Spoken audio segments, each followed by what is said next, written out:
I was supposed to do that off of camera. Oh my goodness. What's up, you guys? It's your girl Euphoria, breathwork goddess, STD awareness coach, licensed cosmetologist, entrepreneur, mother, and so much more. I'm also up and coming artist. I've been doing my music for the last, I don't know, since 2015. What is that? Almost 10 years now I've been doing music. Finally actually releasing my music, doing things in that space. I'm also a spoken word artist. I love poetry because I love to express my inner emotions. A lot of us, especially in our community, on the backhand side, we have a lot of trauma. And I'm not saying that other communities don't have trauma, but we're known to carry a lot more trauma due to things that we know have happened in history. So, for me, the best way to transmute that energy is through my music, right? But the beautiful thing about music is something that you don't do alone. Music is something that is a symphony of a multitude of people coming together, different energies coming together, different instruments, different orchestras, sounds, rhythms, tempos. It's a blend of so many different things, so many colors, so many facets. So when it comes to music, it requires harmony. It requires synchronicity. It requires partnerships. And that's what we're here to talk about today. Partnerships. What does partnership mean to you? Right? Is it a valuable aspect in your life? Have you gotten along with partnerships throughout your life? Do you feel like a partnership was something that you needed more of in life or something that you needed less of? Because a lot of us, we are in partnerships that we're not even aware of, being attached to certain family members, certain relatives, ancestors. And some of us don't even realize what country we actually came from. A lot of us don't know where our family originated from, whether it be West Africa, whether it be Asia, or a multitude or a blend of all of those things, right? So, this episode is going to highlight partnerships. So, for me, I'm now 31 years old. To give you a little background history on me, I grew up in Silver Spring, Maryland. I also grew up as the oldest of five kids, and my mother was a single mother. She's also Black, and we grew up most of our life in my grandmother's home. So I had a lot of feminine energy around me growing up. So, I kind of guess was in the flow of things most of my life. So I wasn't really in the know of things because it wasn't really necessary for me to know much. My father was around here and there, but he was incarcerated up until I was about 7 years old. And he worked at night, so I never really saw him. He picked me up from school sometimes, but most of the time I was getting picked up from school by, I believe my grandmother's brother's wife, or my great uncle, my great grandmother's brother. Those were the two people who usually picked me up from elementary school when I went to school across the street from my dad's house. So for me, I grew up not only in Silver Spring, Maryland, but I grew up and went to school in DC from from the beginning of time up until fifth grade. I finally transferred into PG County schools where I went to St. Jerome. So while I was in DC, I actually went to Catholic school. So I went to St. Gabriel's. Shout out to St. Gabriel's. They no longer a school, but they still have the church over there in the circle. Shout out to Nativity. It's no longer Nativity. It's now Brightwood Charter School across the street from where I grew up at 9th Street. What's up? Hey, KDY. Let us see y'all uptown for sure. And then I transferred. Oh my gosh, hater. Sorry, my alarm went off. So yeah, pretty much went through the whole entire process of going to school in DC. I got to walk home from school most days because my school was across the street from the house. So I was outside. I got to see what was going on the block. I also was a kid that hated wearing shoes. Y'all could not pay me to wear shoes as a kid. Nowadays, then people then took our stuff. It's earthing. We're earthing, guys. No hate, no shade. It's just weird that something that we've been doing, in history for years and all of the continents has now got a name called earthing. Like it's something that we weren't doing naturally before someone decided to build shoes and disconnect us from the earth that our feet are supposed to touch. We're supposed to get the negative ions from the earth transmuted into our bodies. It helps release a lot of that stress that we have pinned up inside of our heart chakra. A lot of people don't realize everything is energy. We're all a cell. We're all connected. So if you haven't taken your bare feet and put them in the grass, you may be feeling a lot of imbalances in your body because, well, throughout history, our whole entire lives, we've had a partnership with the earth. Before we decided to get on our phones and started to wear rubber shoes and foam posits and things, we had a partnership with Mother Earth. It was natural for us to be outside in the nude at one point. We began to have a partnership with clothing. We began to have a partnership with jewelry. We began to have a partnership with money. Before that, there was the barter system. There was no such thing as money. So a lot of the times, a lot of these partnerships that we have in this current day, from my perspective, I see it where the partnerships are empty. People are just worried about what can you give me? What can you bring me? How can I benefit from you and your existence versus like, do you see me? Do you hear me? Do you acknowledge what's going on the inside of me? Take the clothes off. Imagine I was just a colorful blob in front of you. I had no face, I had no name, and I was just this ball of energy in front of you. Would you be able to see what I'm going through beyond just what you see on the outside? Can you see me for the inside of me? And that's what I base my partnerships on. That's why when I grew up, I always was friends with the non the not popular kids. I had a friend, her name was Vivian.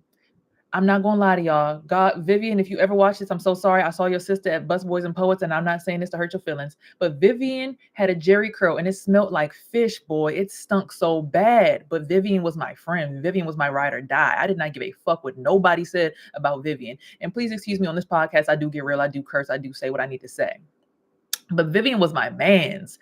We was rocking every day. I knew rain, hail, sleet, snow. Vivian was going to be there, was going to have my back, front, left, right. We was going to be on the playground together. If I wasn't chasing Christopher Lee and he wasn't trying to stab me in my hand, shout out to all these scars on the back of my hand. Thanks, Chris. Oh, that's so funny, the name Chris. We'll get into that in a little bit. But yeah, so if I wasn't chasing Chris or I forgot the other boy's name, on the playground, or he wasn't stabbing me, I was always with Vivian. My ride or die. So for me, partnership based on what you are outside of what you look like, smell like, taste like was always more important. It wasn't until after the age of 7 when the world begins to program you, because your subconscious mind begins to get it's programmed by the age of 7. But after 7, that's when they start putting you into the matrix and stuff. They start preparing you for having a partnership with technology and a partnership with money and a partnership with the economy. Did I not say that already? I don't know. I might have said that twice. Right? So they prepare you and they say, well, honey, what do you want to do when you get older? You're going to grow up and be something one day. What do you want to be? I always said I wanted to be a lawyer. She like to argue, so I sent that bitch to law school. She keep it real with your dog no matter what, preach. Same girl that say she love you, she going to set you up, preach. Okay. So I always wanted to be a lawyer. Always did, because I always knew that like, I'm going to argue my point down. I'm going to have the facts. I'm going to have the information. I'm going to get my point across because my point is valid. And you're going to hear my side of the story. And I'm going to make sure you know it. And the way that I project my energy, see, even though I was around a lot of feminine energy, I never gave feminine energy. I'm a Sagittarius. I'm a Sagittarius Scorpio cusp. 11/22 is my birthday. So I'm right in between, right? So for me, it was always going to give, Then my mom was a single mother. She had to raise 5 kids, 2 boys. Then my grandmother was a single mother. She had to work a corporate job, raise 2 kids, be alone. So the women that I was around, even though they were women, they weren't women. They were women in masculine energy. So it was natural for me to just be out here like, yeah, I'm a lawyer. I'm going to argue with you. I'm going to get my point across. I'm going to be strong. I got shoulders. I got a voice. And you're going to hear what the fuck I got to say. That's how I was raised. That's what it was. So for me, my partnership with femininity never really existed. See, when I started to actually understand what a vibe was, baby, it wasn't until I was in my 20s. See, everybody was already vibing when it was kids and things like that. I didn't even know what was going on back then. And I don't know if that's because I was, hooked up with my parent, because I'm realizing now the partnership with the first child and the parent is y'all pretty much switch roles, right? Spiritually, y'all become each other. It's like the parent gives all of their essence to you and then you give your purity to them. So they're able to get some strength and you now are carrying their life and their baggage and their stuff, right? And it's not until you have your spiritual reawakening where those things switch back, like Freaky Friday. So funny, we just had a Freaky Friday the other day, but that's a whole nother conversation for another day. We're going to get into that partnership conversation in another day. But point is, firstborn children carry on the burdens of their parents the most out of all the children. And not to mention the firstborn child, their DNA is left within, what's up, Tobias? Their DNA is left within the womb. So even after that child has left the womb, their DNA is still in the mother and it's given to all the children afterwards. So then me, as the oldest of 5, I'm also technically some kind of way the mother of all my siblings as well. They have my DNA in them as well. right? So that's why now, as I'm growing up, I'm realizing I'm like, why is everybody attached to my energy? Why does everybody want to be around me? Why everybody need me to be there for them? And I need somebody to be here for me. Where the fuck is my support at? Not realizing I was always the strongest energy because as a child, you're given the tools to be strong, especially when you have starseed parents. And a lot of us don't do the research and know that my mother's from the Anunnaki tribe. My father's from the Orion star belt. Most of us don't know which set of stars our parents come from. Luckily, I pay attention. I'll be looking at everybody's foreheads. I'm like, what gang sign you throwing up on that forehead, sir? Let me see. Oh, okay. I know where you from. Anunnaki tribe. I see that little U on the forehead with the little dot in the middle. Boom, boom. I got the marking. It came.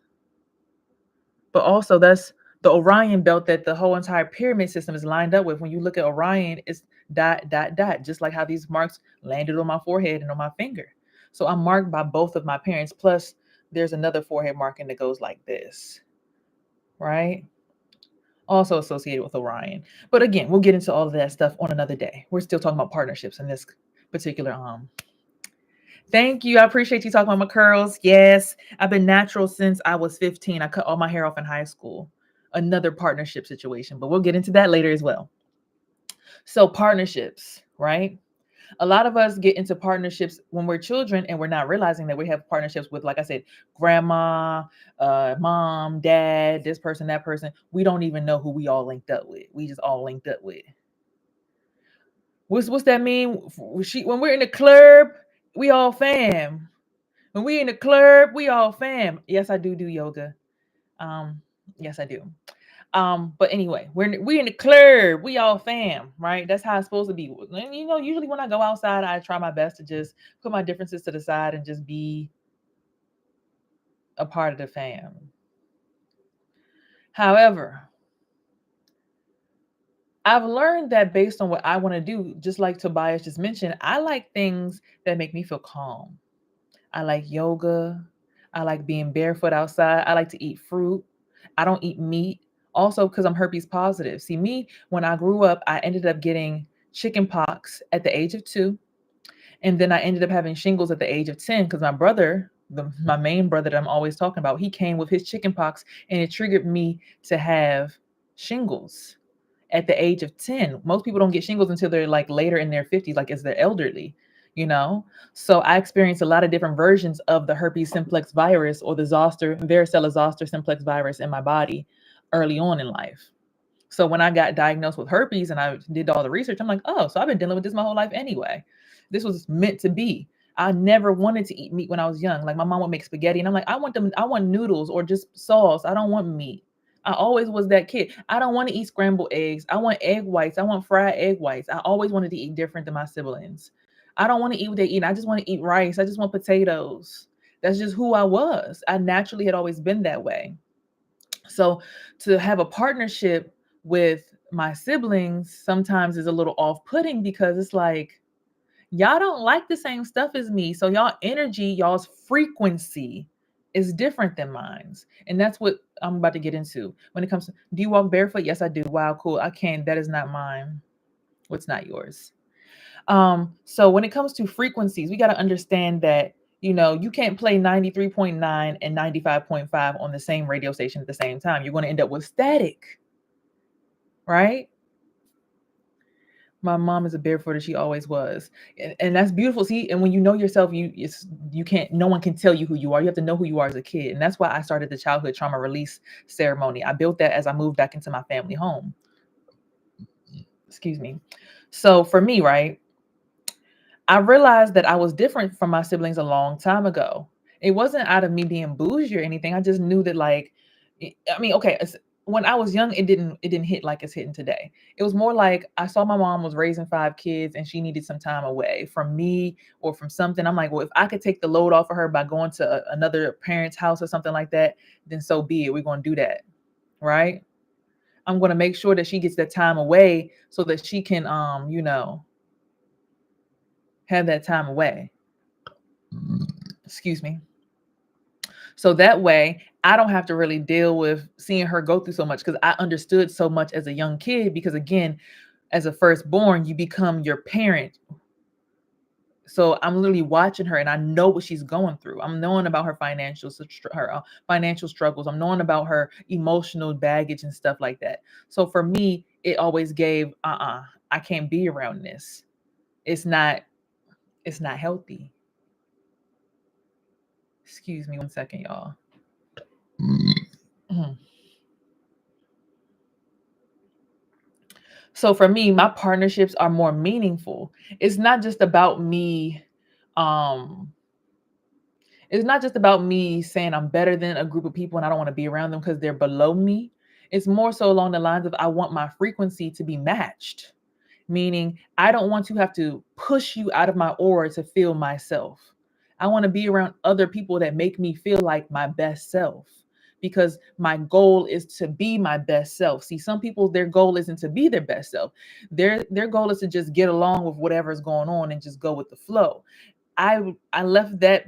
I never was go along with the flow. I always was, let's make a decision and solve a problem. That's how my brain works. I can't just see problems going on everywhere and think, oh, that's whatever. I don't have to fix anything. Like I'm immediately like, how do we fix the problem? There's an issue, there's an imbalance. I gotta fix it. I gotta fix it. I'm a computer. We all are computers. Computers were built to mimic and mock us. So again, I'm sitting here like, I need to fix the problem. I need to fix the problem. I never wanted to go with the flow. So here I am today, and I'm 31 years old, and I'm in my family home. And I'm like, so y'all don't see the problem with this, and this? And everybody's looking at me like, who do you think you are? You think you better than us? You're going to come in here and tell us how to run our household? And it's like, no, this is who I've always been. But then I had to also dial back. I moved out of my family home at the age of 10 to my grandfather's house. So I wasn't raised with my siblings, and I didn't learn how to mesh like they did because they all were partnered up. It was my baby sister to my baby brother, my middle sister to my middle brother, and then my mom to my grandmother. They had 6 people there. They were perfectly matched. It was harmonious because everybody had someone to bounce off of. Whereas me, I moved into a home where my grandfather and my aunt, his daughter, were there, and then it was just me. So I had to find people and places and things to bump off of. I was always individually by myself. I was always going to find things and look for things to connect to. I was always outside in nature. I'm riding my bike. I'm playing with the puppies. I'm playing with the dogs. I was with the animals because I didn't have a person to bump energy off of most of my years. Even when I used to go to my father's house when I went to Catholic school, I come home from school and I go do my own thing. I'd go find other kids who were already partnered up with their own cousins, partnered up with their own brother, partnered up with their own mother, and I'd go bounce to different porches. I used to go to Mr. Jackson's house. I used to go to Miss Atkinson's house, the other lady at the end of the street, and another lady, Miss Christina's house. I used to be around the old folks. I always was around old, mature people. I never hung around little kids. I mean, I used to go to Mr. Romeo and Eric's house and their mother house, and he had 3 kids. So I think there was one, I think it was Dominique. I used to bump off of him a little bit. But for the most part, I didn't really get that. I really wasn't, with a set person most of my life. I've always been the popular loner, right? So partnerships for me became really important. Oh, excuse me, let me read some of these comments. But my question, maybe you can help me. Well, I have pain in my foot since months and I need some exercises. Is it possible to show me some here now? I'd be thankful. Tobias, I can't show you any foot exercises because we're talking about partnerships today, but I can definitely go ahead and have you DM me on Instagram at Euphoria9As1_ and we could talk further.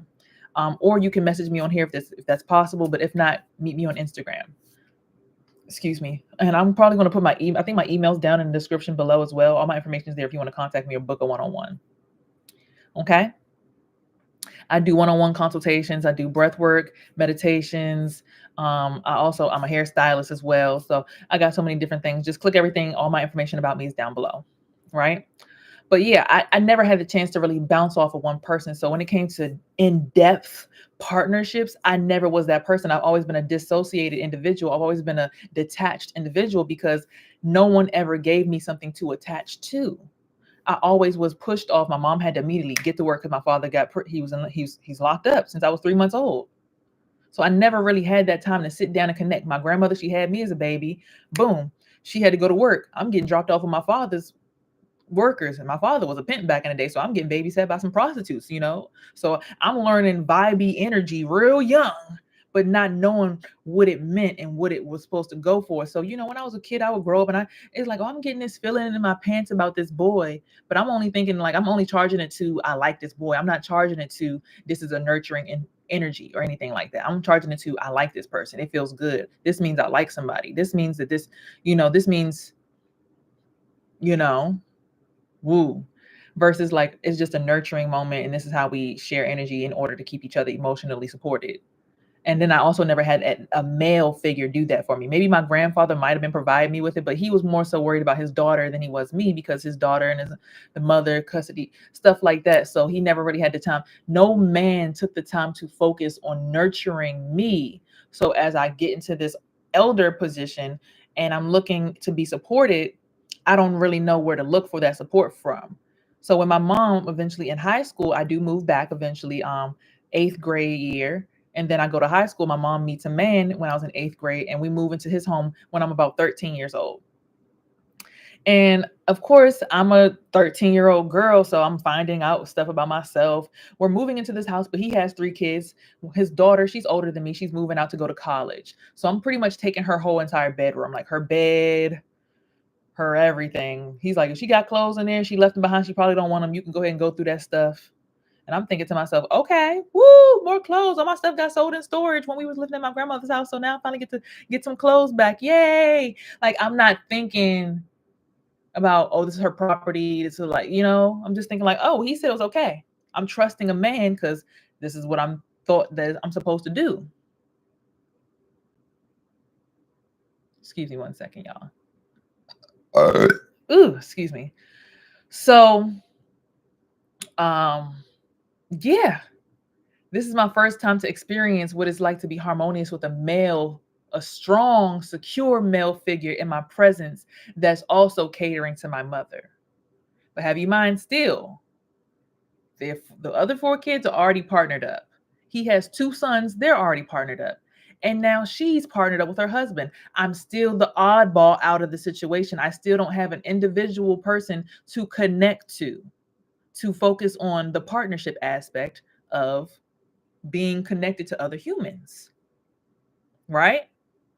So I'm searching for it at school. I found my old friends from middle school. I even had to transfer the high school I was supposed to go to in less than a week. I was supposed to go to Blake High School because I was at my grandmother's address, but then we moved with this man, and now I'm supposed to go to Northwood. Luckily, I always wanted to go to Northwood because they had a law program. Because remember, I wanted to be a lawyer. And if I talk too fast, I'm so sorry because I usually do talk fast. I've always been a fast talker. I've always been that way. That's how I've always been my whole entire life. Right? So I'm sitting here and I'm at Northwood. I'm luckily finding friends from middle school. I'm like, oh, hey, girl. Hey, Lisa. Hey, Roxanne. Hey, Jasmine. I remember you from elementary school. Yeah, I talked to Karen. And woo, okay, this is going to be a good year. Then that's when partnerships was important because Jasmine had a boyfriend and the boyfriend had a friend and the friend was liking me, but because I don't really understand male interaction on the appropriate level, I'm sitting here like, he don't really like me and I don't think he cute. I don't want to talk to him. Meanwhile, that should have been my partner because we would have just been 2 friends. We could have just been friends, been cooling while they was in a relationship and it could have grew into something. But I was too blind to really focus on that. He even ended up going to Blake later on down the line too. Funny how things work, right? So because I'm not used to male interaction, I'm still like just searching, like I'm just in school, very detached. And people used to always tell me my energy gave like scary because I just wasn't nurturing because I was very detached. I'm like, what? What do you want? Move away from my bubble. This is my bubble. Get away from me. Back up. Move. Rah, rah, rah, rah. Like that's what I've always given. And I never knew that because I'm like, I'm normally alone. So alone seems right. And when I'm ready to open up to people, then I'm, hey, how are you? What's up? Like, hey, the people who knew me just knew me. I was very much like in my own bubble. I was very selective about having who I had around me, period, my whole entire life. So then came the moment for a boy to like me. I had a little crush on somebody in my homeroom. I ended up going to prom with him. Go figure that. I'm not going to tell that story right now. That's not important. But yeah, that got a little messy too. But It's the boy I had a crush on when I first walked in, I'm like, "Oh, he's cute, and then his friend, I actually had went on a little date with his friend because my aunt had dated his older brother over the summer. So I'm like, "Oh my god, I have a crush on him," but I did go on a date with his friend, so I can't really talk to him like I want to because I already went on a date with his friend, but we didn't do anything. We just were, like, hanging out like, our older siblings are dating. We're just together, like, throwing rocks and shit downtown Silver Spring, going to the movies. Excuse me. So for me, I'm sitting in this space of like, life is life. I'm at school, whatever. Eventually, there's a guy who takes interest in me. He's older, of course. And I'm like, dancing with him at homecoming. We get to slow dancing, vibing out, which again, I wasn't aware of back then. I'm still slow as fuck. Don't know that when someone dances with you like that, they dancing with you on a whole nother dimension in a different way. My slow ass, right? So I end up kissing this boy on the dance floor. He has a whole girlfriend. This girl wanted to whoop my ass. She had her friends come to the pep rally. They was outside the pep rally, like, where that chat? They rolled up on my shit and they didn't do nothing. They eventually wanted to be my friend before the end of the school year. Go figure. But anywho, so it was partnerships always came with problems for me. So I always was the popular loner. Period. Understood? So for me, I'm just like, all right, bet. So let's move on to the next situation with everything. So when it did, me and that boy that we did date, he actually took my virginity in a very awkward way. I'm not going to tell that story right now. It just, and I didn't even get attached because again, I wasn't there on the spiritual, intimate level. I was there for the physicality of the situation. I'm like, oh wow, that felt weird. That felt different. Okay, you're still my boyfriend. I kiss you. We do this thing. You do that thing when we do. But he never actually ever ejaculated anytime that we actually ever had sex. So that was actually spirit letting me know that we didn't do things the right way because he probably was already there in his emotions and I wasn't there. So that's why we weren't able to make him do the thing. The I didn't understand that then back then though. But moving forward, excuse me, y'all. Hold on, my stomach hurts.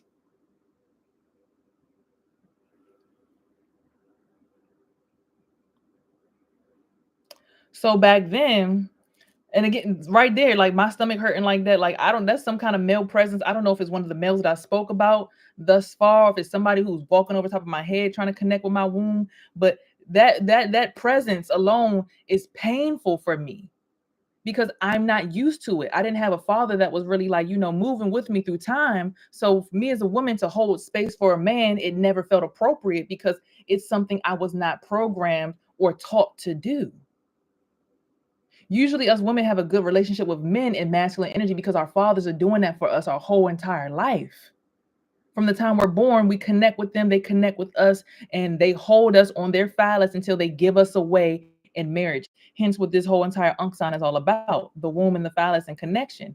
If you didn't get that relationship from your father growing up, then you're going to have daddy issues because daddy never taught you how to be loved. So he wasn't rocking your manometer, back and forth, side to side, so that you knew how to hold space for a man. When he loves you, he's doing it like this, but when he's doing it to you like this, that's not love, that's lust. And when he's doing all this, he's trying to digmatize you, unless he's your man. You don't know the different tempos of what the phallus is trying to do inside of you because your daddy didn't teach you that, because you didn't have that connection, right? And these are things that I'm learning now as a 31-year-old woman, trial and error, which is why I decided to come on here with this podcast, because I feel like a lot of women are going through this right now because this is something that was programmed into our history through the crack epidemic, mass incarcerations, things of that sort. Our community specifically wasn't able to be nurtured on purpose. It was like we were tested, we were put in the projects to be tested like we were some kind of project for people to just look at, like the Hunger Games, which is why we have food stamps, all these, the etymology of everything breaks down to, oh, this shit was already planned. Right? So someone like me comes along, I see the problem like I've always seen in my life, and I'm going to fix it. Do y'all not see this problem? Let's fix it because it's possible we can fix it. but you have to be willing to go through some things that are uncomfortable. So that doesn't mean you're going to get nurtured by me every single day. That doesn't mean you're going to have me sitting here holding you like a teddy bear every single day. That doesn't mean that you're going to have me supporting you every single day, because you got to learn how to get out of the mud. Because one day you're going to have to be a strong source of support for a woman. That's not me. So if I'm sitting here making you feel comfortable and nurturing you so that you can feel strong enough to go outside into the world, how will you ever show a woman, even without my support, that you're strong? But then again, that's why us mothers are so protective over our sons, because we connect with our sons. And that's why they say mama's boy, daddy's girl. Because we teach our sons how to be nurtured. But if a boy never got that from his mother because she was in her masculine energy and she was too busy trying to run around and make shit happen, he's not going to understand the difference between a feminine woman who needs to be nurtured, a strong woman who wants to lead herself, and a weak woman who will do anything he will say, and he will become bored with that woman because she has no backbone, no personality, no spine, and she will just completely mesh and become him versus another experience for him to enjoy growing with. Does that make sense?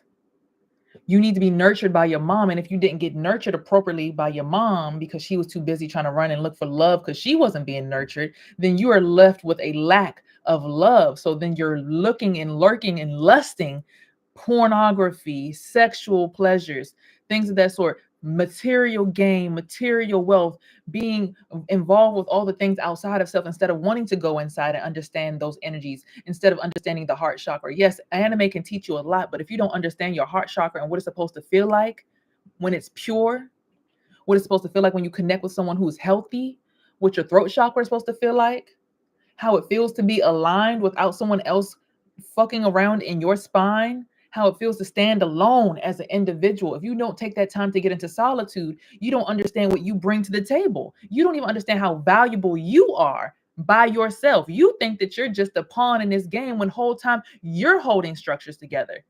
I'm talking to the men. Because a lot of times men aren't seen as valuable because of the lack of partnerships that they had when they were young. They're seen as just some pawn that daddy and mommy pass around. Okay, I'm with my dad. I got to follow him. My mama. Man, I have a mind, the whole entire logistics, logic. So I'm supposed to use my brain to lead a woman somewhere. So where do I want to take this woman? What destination are we going to? Are we going to economic wealth for the family? Are we going towards this? Are we going towards that? Am I building a business? Are we going to build a house? Are we going to have a farm? What are we doing?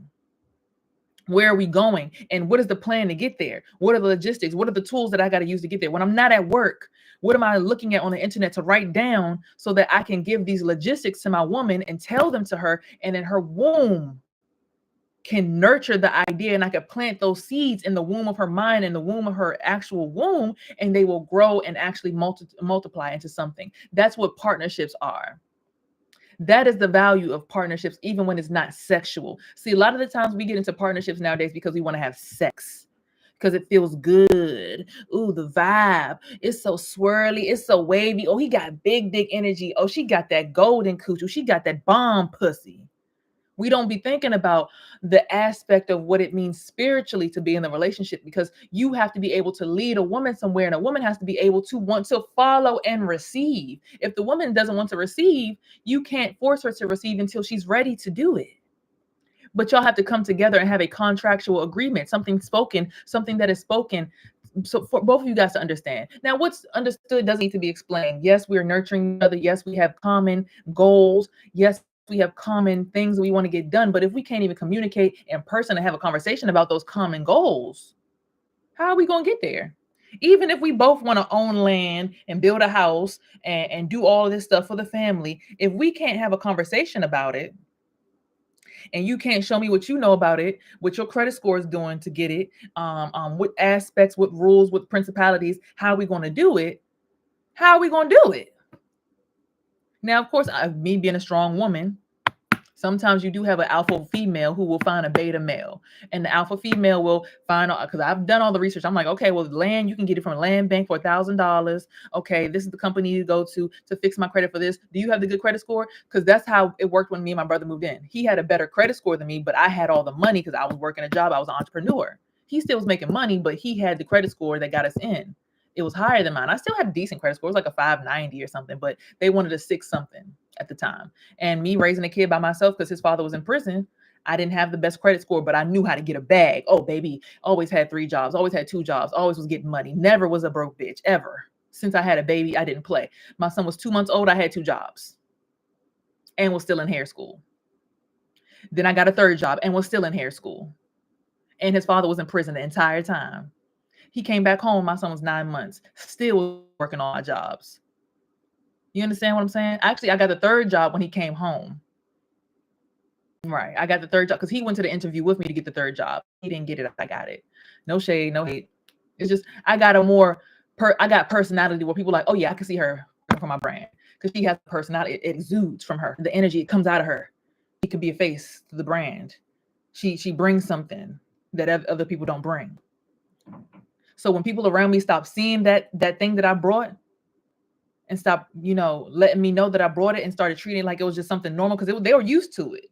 When you get so used to, if you drink, as a baby, because even my brother, right, he was a colicky baby. So if, as a baby, you drink colic baby milk, so you get this special premium baby milk that you get your whole entire infancy, right? But then one day someone switches up the formula. You can be like, oh, wait a minute, bubble guts, brrr, stomach hurting, back hurting, neck hurting, burping, crying. The baby is out of control. Baby don't know what the fuck going on.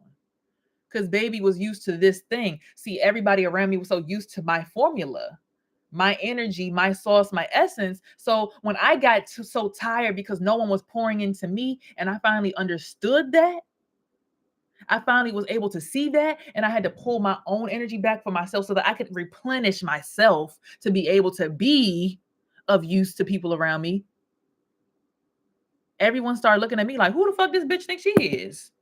Yeah, we strong too. We gonna fuck her up. We gonna beat her up. We gonna show her who's boss. And it's like, all that y'all did, y'all not gonna beat me because it's no competition. Because I'm not pulling my energy back to compete with you guys in this partnership. Again, when we were raised, I was separate from you guys most of the time. Anyway, I've been a disconnected individual most of my life anyway. This is my first time living at home since I was 17 years old. I live with my grandmother, and my grandmother has a different kind of energy. Her neighborhood is raised on a different kind of energy. You know, that's a low income apartment complex where everyone is like together. We in this together. We thugging out together. We gonna make sure all the kids are healthy and seen together. The kids are outside playing. We outside talking about the news together. Whereas in this community, it's single family home. So each individual home has its own energy bracket, its own energy bubble. And hey, I got a Range Rover. Well, shit, I got a Cadillac. Well, bitch, I got a Corvette. Well, shit, I got a Toyota. But shit, guess what? My house paid off, bitch. It's that kind of energy around here. Oh, well, we got all the corporate jobs. We all government affiliated. Oh, well, we all own our own cars and we distribute our cars and we got cameras all around our house and we got foreign cars. It gives that kind of energy. It's like boom, black, bow, boom, black, bow, boom, black, bow, bow. Look at the front of my house. Oh, I got scones. Oh, I decorate for Halloween and Christmas and Thanksgiving. Oh, I don't decorate shit. Guess what? I'm still that bitch because I'm a corporate affiliated individual. It gives that in this neighborhood. The only time they work together is to make sure that no one makes all of them feel insignificant. That's the only time that they orchestrate together. But other than that, it's a very individualized kind of neighborhood kind of energy where it's like, we over here, we do this, we over here, we do that, we over there. It doesn't give, when we're in the club, we all family. It don't give that over here. So to come from that kind of energy and then go into another neighborhood where it was that kind of energy, where the family, their whole entire family moved into the apartment complex. So everybody was related. So I had now moved into a new family where everybody was just looking out for each other. It's like, we cousins. So you a cousin too. And yeah. And then when I was also doing my herpes advocacy, the girl Shayna, hey cousin, was the whole entire slogan. Everybody was, we cousins, we family, like we vibe, like it's a vibe, we family. It ain't no separation. We talking about separate. What? So I was raised in that kind of aspect with other people, but still very dissociated and still my own individual, if that makes sense. So when it came to moving back into my family, and I realized that They just, I don't know. It just something, it was a point in time where everything just shifted and I couldn't really put my finger on it, but it was when I had a miscarriage. And I felt jaded because after this miscarriage, everybody treated me like shit. Next thing you know, the person that I had gotten pregnant by, he's like, your family's gonna try to put you in a mental asylum. I'm like, why would you say that? He said, they're gonna try to put you in a mental asylum, Sierra. You gotta understand me. You gotta listen to me. I'm like, what are you talking about, bruh? And then he ended up in a mental asylum right after that. Every single year, I've had a family member, a specific one, threaten to get me put into a mental asylum since I've had my spiritual awakening. Since my eyes opened up and I could no longer be used. I believe this is because she was the main one using me. She was the main one benefiting from my lack of boundaries. She was the main one benefiting from me just being an open vessel to just take from, like, even right now, I feel like something is plugged so far in my ass, y'all. It is painful. I don't like that shit. I like my space. I don't like things in my butt. That's not how I connect. It ain't my thing. So for me, it's like, get that energy up out of here. You making me uncomfortable. I don't understand that. I don't want to understand that logic. I don't want to be a part of that. Get that away from me. Respectfully. I don't dislike you. I just don't, that's not my thing. Y'all eat meat. I don't eat meat. I'm 92.3, you're 95.5. We can't both play on the radio at the same time, but you can't sit here and try to mess up the frequency that I got going on over here. That's not right. Because when y'all doing y'all thing, I'm like, all right, I'm gonna just go ahead and disappear into the ethers. I'm gonna just go ahead over here and just leave and go make some money or something like that, you know? So for me, I guess because they were raised in a space where it was never no boundaries. Like my grandmother's house, nobody had their own bedroom. Everybody slept on the same air mattress. Everybody was together, very much compacted. We was like sardines in a tank. I slept on the couch. My mom slept on the couch. So we were still separate. So then when I moved away, I had my own bedroom. When I moved back, I still also had my own air mattress in the back room. They all still slept in the living room together. This is throughout middle school. I was in high school at the time. So for us, well, for me, I was always, again, dissociated and separate. It just never made sense for me to be in that algorithm. Right? So it was at a point in time where I finally realized, like, no matter what I do, we're not going to see eye to eye. Because they're hell bent on being heavily codependent. Whereas I'm heavily rooted in independent, dissociated energy. But then they'll see me connect with other people and be like, well, how you going to connect them and help them out, but not help us out? Because their energy frequency feels different to my body. They respect it when I say I don't want stuff in my butt. I don't want anal. They pull away. It's gone. It's not a question. They check their shit at the front door. They like, all right, bet, cool. Don't even worry about it. Maybe another time. Maybe I'll get you to like it another way. So for me, I just really appreciate those people who do respect those boundaries. I respect those people who just allow me to be able to be myself and express myself. Because, see, my sister, she makes art. You see these little art paintings and stuff on the wall like that right there. She painted that. She painted that as well. She's into art. So I'm just looking like, how are y'all allowing her to express herself through art, dance, cheer? But when it comes to me, I was even put in cheer one time and dance. Everything that she did, I did already. But it's like I wasn't given the notice for it. Like as soon as I started cheer and I got better than my aunt started complaining. I got taken out of it. It's like, oh, she's better than me. She's doing her splits before me, Dad. I got taken off the cheerleading team. So no more USA cheer for me because I'm better than my aunt, and she started to cry about it. So I got to stop doing cheerleading because it makes other people uncomfortable when I'm better than them. It's crazy to believe that I literally went through this as a child. Like every single time I got better than someone else at something, I was taken away from something that I was good at. We went to a dance camp together. Now my mom had me my own camp, but I got taken out of that camp for, I think, 2 weeks to go do this dance camp. And then I went back to my camp after that. I went to go do dance with her. She was stiff. They was trying to get her to loosen up. I'm sitting there like, Hey, hey, hey, hey. Look, we back on the block, so we can rock with the soul, rhythm, blues, bebop, and hip hop. I'm back on the block, back on the doo doo doo. I'm sitting there dancing, getting it in. She like stiff as fuck, stiff as a board. Dad, she's making me look bad. They's like, you can come to the extended. No, we're not going to do another session for her. She's actually got another camp to go back to. She's not going to do the next session. Oh man, we really enjoyed having her here, sir. She was really getting into the swing of things. Nope, sorry, she's got to go. Every time I had the opportunity to finally build a partnership, my family snatched that shit away from me. And I couldn't understand why. My whole life. And it almost made me jaded. It almost made me negative. It almost made me hate my entire family. Because it's like, as soon as I started to like something, it always got snatched out my hands. The only thing that didn't get snatched out of my hands was softball. I did basketball at 5th grade, but I didn't get good to the end because I was nervous. But softball, my father did softball, so it was natural. I was in it from 6th grade all the way till 10th grade. Oh, she a white girl. She played in white girl sports. Oh, she white. No matter what you do in this life, I will let you know. I'm not complaining. I'm just letting you know. We all go through it.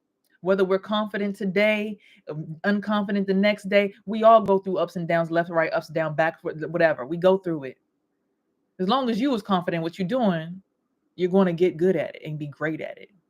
So again, I'm sitting here playing the softball. That's the only thing that didn't get snatched from me. The only thing. The only thing. If I had a little boyfriend, he come around, but they for some reason my boyfriends will always ask, "What's up with your mother? I like your mother," and I never picked up on it. I'm like, "What? Hope you look like your mother when you get older." Almost made me a little bit jealous of my mom. Like, damn, why all my boyfriends want me to look like her? What's wrong with me? But my sister used to always say, "You're the pretty sister. You're the pretty sister." And I'm still not realizing what's going on because I'm young and I'm not spiritually aware. All these people had built partnerships outside of me that I didn't understand because I was never taught intimacy. My whole entire life lacked intimacy. So in this age where we're at now, when intimacy is required for the elevation and ascension of the soul, I'm just now getting into the swing of it and understanding it. And I'm like, ugh, family intimacy? What the fuck is that? You gross. You incest. Don't touch me. What are you doing? Ugh, back up. Not realizing there might have been a bond that I had with these people that was on that level, but I wasn't aware of it because I wasn't eyes open about it. Possibly. Now, some families I'm hearing are regulated like that, but not all, because some people just resonate naturally through the like when I resonate with people, I like it when my crown chakra is resonating with people. I like to resonate on that level. I don't like to resonate where it's like, oh, my private parts is vibrating around you. That's great. That's nurturing. Oh, like that shit feels like, are you trying to have sex with me? In the spirit realm, if we was to look at each other in the spirit realm and you were standing in front of me, what would you be doing right now if everybody's watching us right now? Because the whole world is watching us in spirit and in flesh. So if you were standing in front of me right now, what would that look like?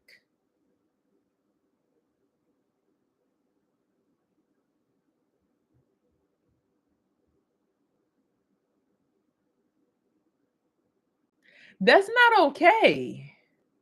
Because when I go to sleep, I dream about it. And I'm like, I had a dream I was in a relationship with my brother. I'm like, what the fuck? I'm telling the boyfriend I'm dating. I'm like, I had a dream I was like in a relationship with my brother. She's like, I'm glad you said that. Yeah. Yeah. I'm like, why would you be glad that I said that? I don't understand. That's when I went through my spiritual awakening in that relationship with Michael. Child. But that's the first time I started to understand a vibe. Like he started vibing with me and I started feeling, I'm like, what the fuck is that? In my pants. Feeling like that. That's new. What that is? Okay, let me sit back and see something. Wow. So how do you do that? I want more. More, please. More, please. because I wasn't raised knowing that that was an aspect of relationships. And every relationship that I've been in, I get that tingly, like, ooh, my guts, like, I get butterflies, but I never felt nothing below the belt. I would kiss a boy and get butterflies. Ooh, yeah, you, and get butterflies, but never truly understand what the fuck was going on.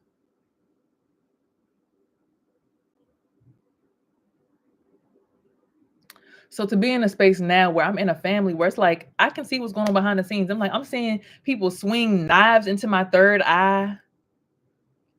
I'm seeing people swing knives into my solar plexus, into my heart. And these are people that's supposed to be my family. And I'm just looking at them like, and y'all want me to have a partnership with y'all? Why?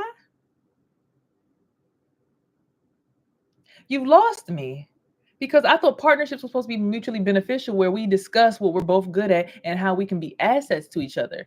I never understood a partnership to be I'm here and I just sit down here and stuff hurts my body. And I'm supposed to just sit here and take it while you stab me in my hip and you electrocute me in my anus and you electrocute this little thing over here and then you shock me in the back of my spine so I can't even turn my head. I got a crick in my neck now. And you shock me in my foot and it feel like there's a vine going up the side of my leg, that's going up the side of my neck, that's going through my brain, that's going outside the side of my ear, that's going down. And they say, well, no, it's the roots of the tree. Our roots got to interlock because we're all trees growing right next to each other. It sounds like y'all some trees and y'all growing y'all roots on top of me and trying to bury my ass is what it sounds like.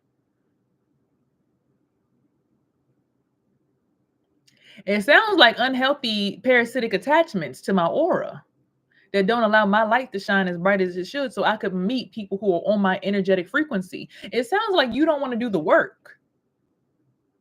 So when it comes to these partnerships, about 92.3 and 95.5, you are based in lust.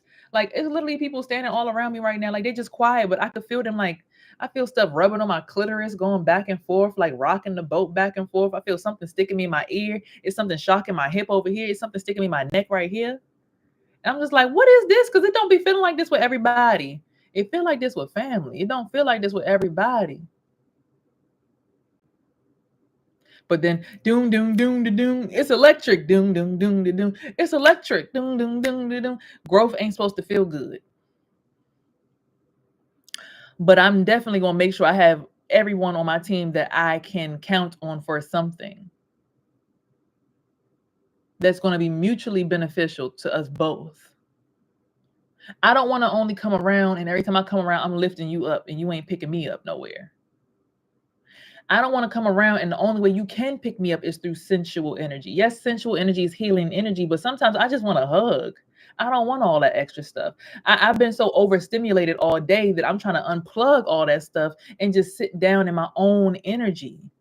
I'm not a codependent energy. So when it comes to now dating, let's get into that aspect.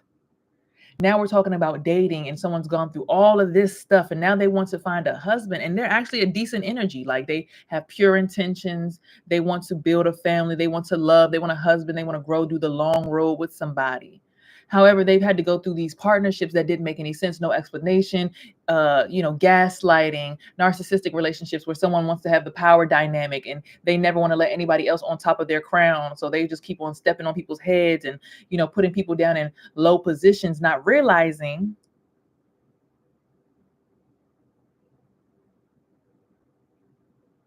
that they're hurting the people around them. Bad. Making it hard for them to love again. I got paperwork from my mother and she asked me to leave the house by Christmas Eve because the way that I like my energy postured just makes her whole entire household upset. I said, that's fine. I'm glad you're helping me out. I just was trying to take some time to really find love because, when you moved out of our grandmother's house, you moved into this home or another home with your husband. You got married and moved out.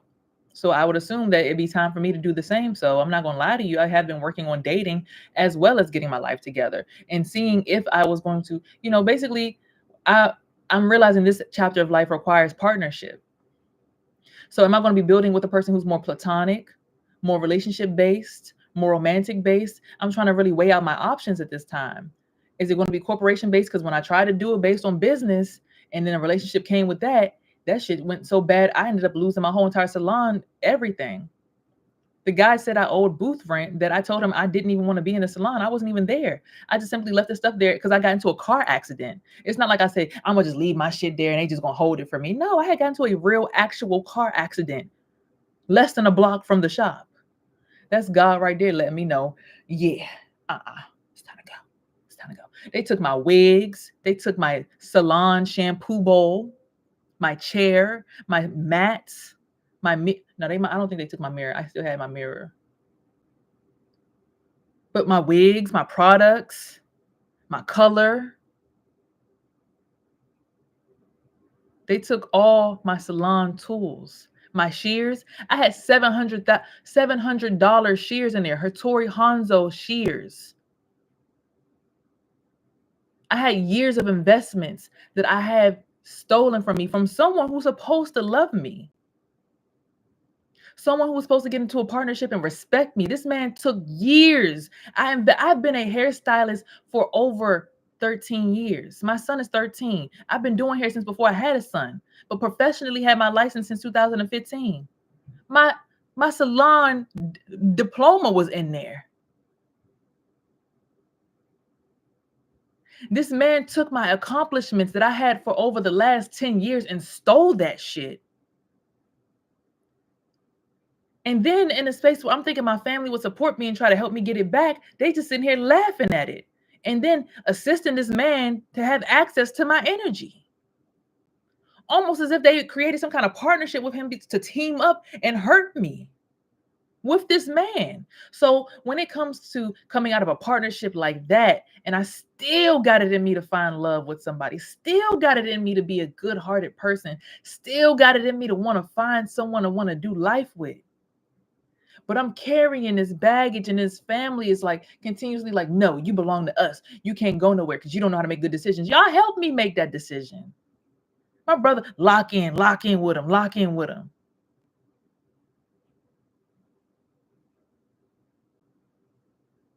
This man stole 10 years of my life.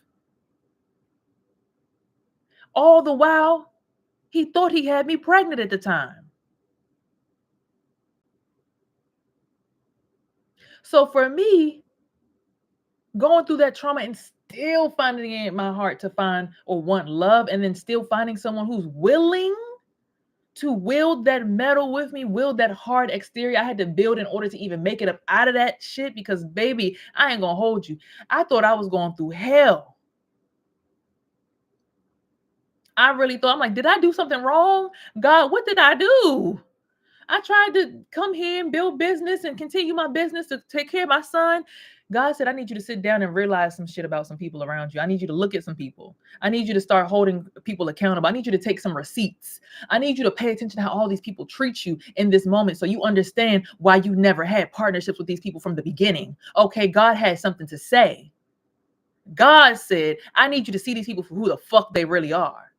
When they see that you don't have no bread. Because see, when I lived in my own apartment, they came through, they got their hair done for free. They came through, some months didn't have to pay rent, didn't have to pay the full thing, free.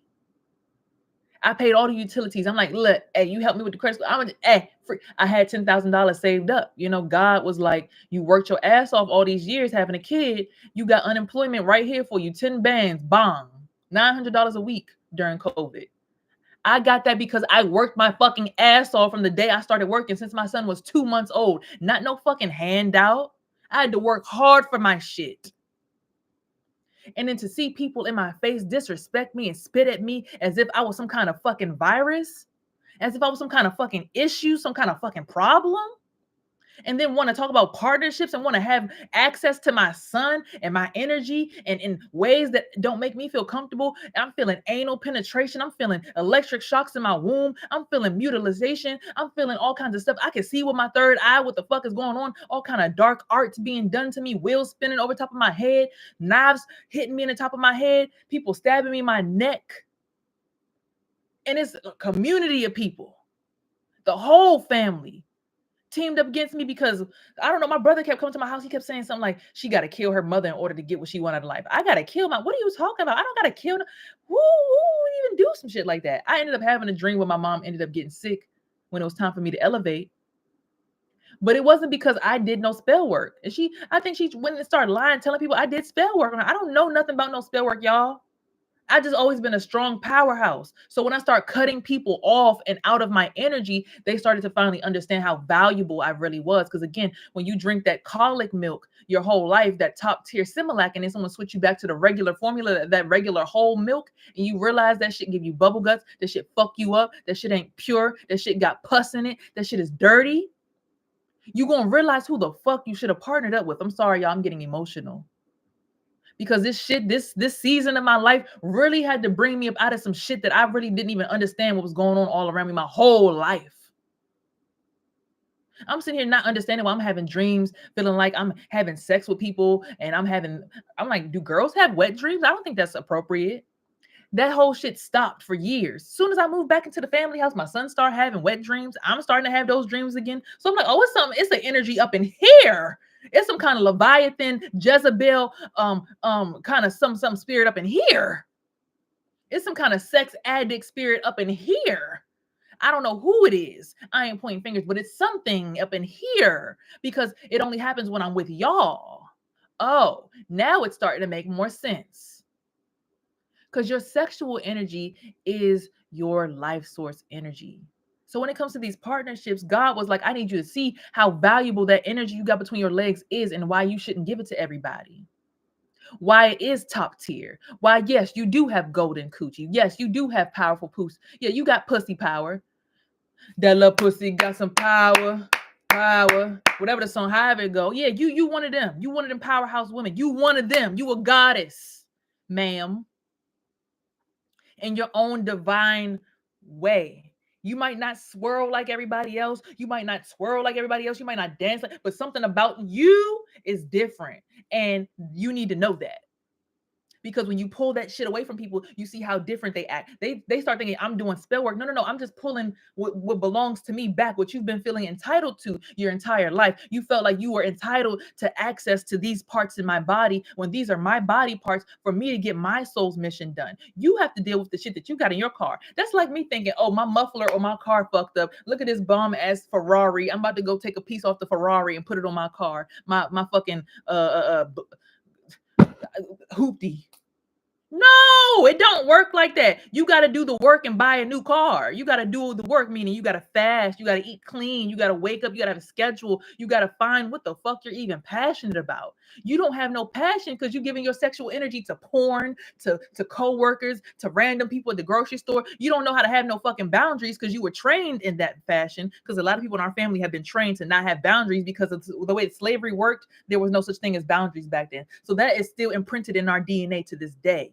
A lot of families don't realize that. So when someone finally wakes up and says, oh, shoot, massa ain't supposed to be touching my booty hole because massa don't touch everybody booty hole. Then you wake up and realize, oh, this person not crazy. Oh, that person that I made the deal with, that I partnered up with, is actually the person who is a parasite, a manipulator, a energy vampire. Again, a manipulator. I always speak the truth, y'all. So when it comes to these partnerships, I was put in this position my entire life as a chosen star seed to be alone on this journey, because when you get to a certain point, you'll realize how lonely it has to be. See, that's why for me, oh shoot, I got to go to work soon, y'all. I had to be alone on this journey because for me, see, I didn't have to get through that period of like, oh, I'm losing my friends. I don't know what's going on. Oh, it's so sad. I don't know what to do.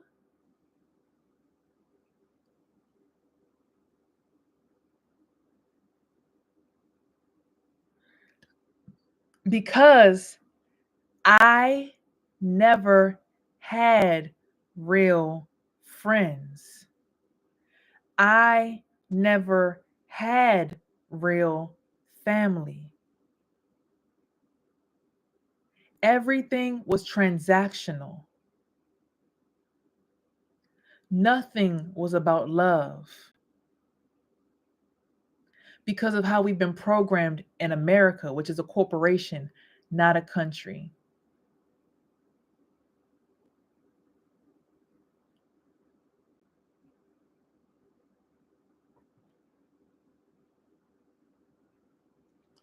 Because of how we've been programmed.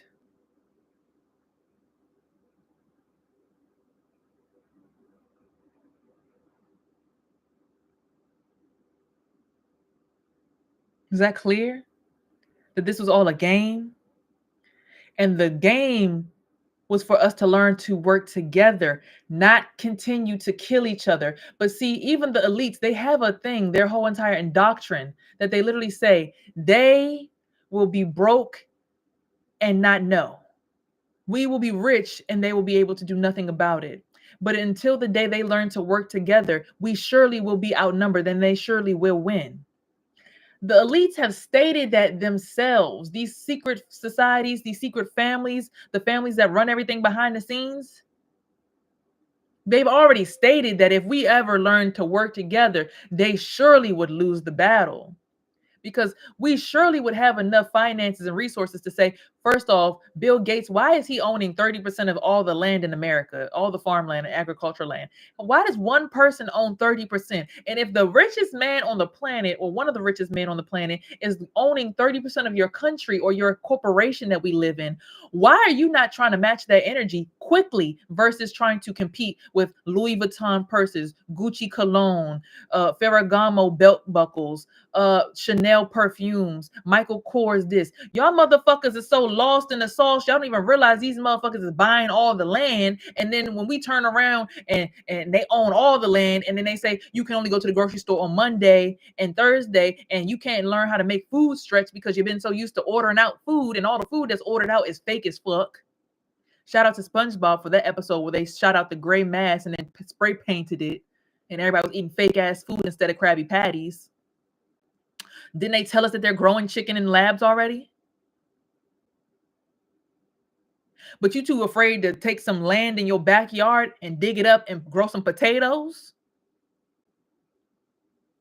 You looking at the person who says, let's buy a garden machine and it comes with seeds. It's just $500. We all could put some money together and get this machine, and we could grow our own foods in the house and have our own leafy greens. We ain't never gotta go to the grocery store for no leafy greens. You can still go for all your snacks, your little crackers and stuff, but at least grow your own leafy greens so that you know that it doesn't have no pesticides and nothing on it. Because now Bill Gates is putting what? A peel on top of the apples and all of the produce. So now you got a layer of wax to preserve everything for longer shelf life. So now you're eating fucking fake ass wax on top of your greens, fake ass fast food.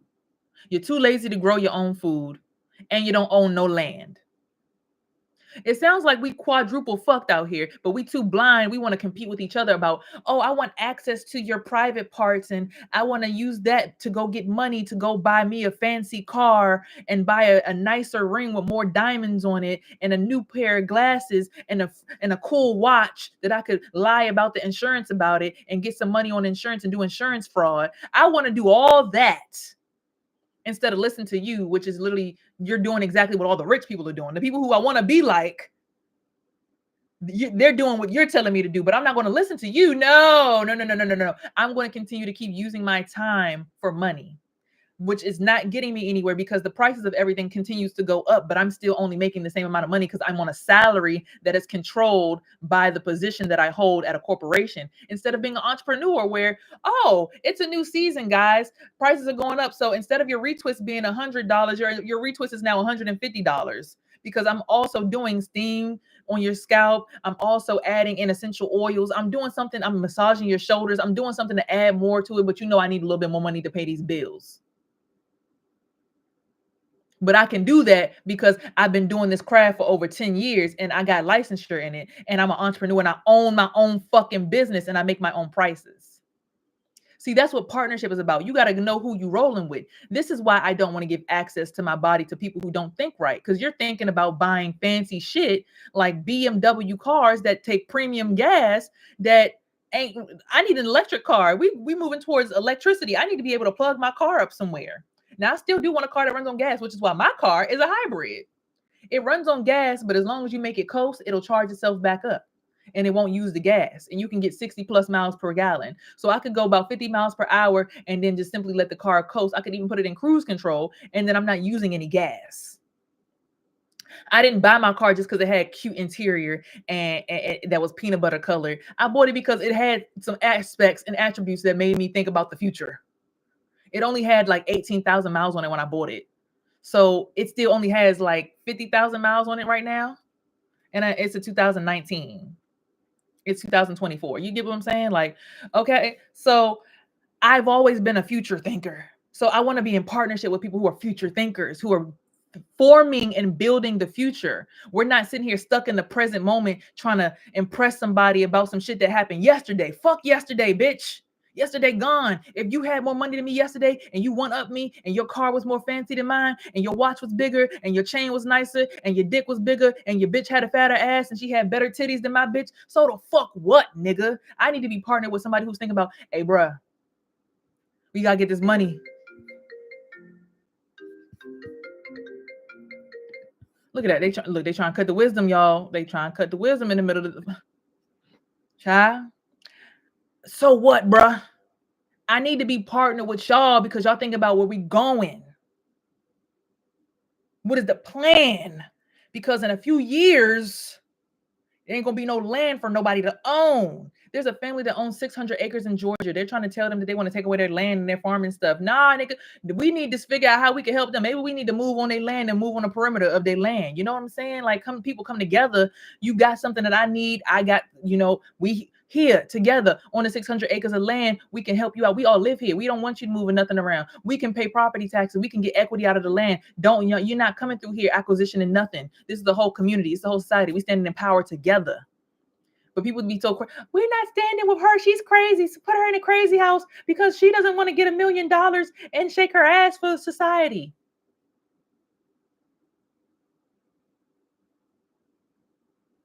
No, your computer didn't freeze. I really just had to sit there and still moment. Like, what the fuck? So when it comes to my partnerships, they're very much geared towards, I want to be around people who are strong enough to support me in my dreams, who see my dreams as valuable dreams. They don't just discharge what I'm saying like, that'll never happen. I mean, because every single year, Bill Gates is buying more and more agriculture. He owns a lot of livestock. He owns cows, chickens.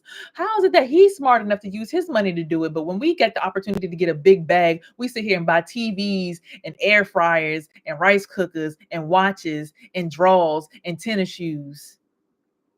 So we could look cool when we go outside around these white motherfuckers that don't even respect us regardless. They still gonna want to stick their fingers up our asses. They still gonna want to root work us and take energy from wherever we leaking it from.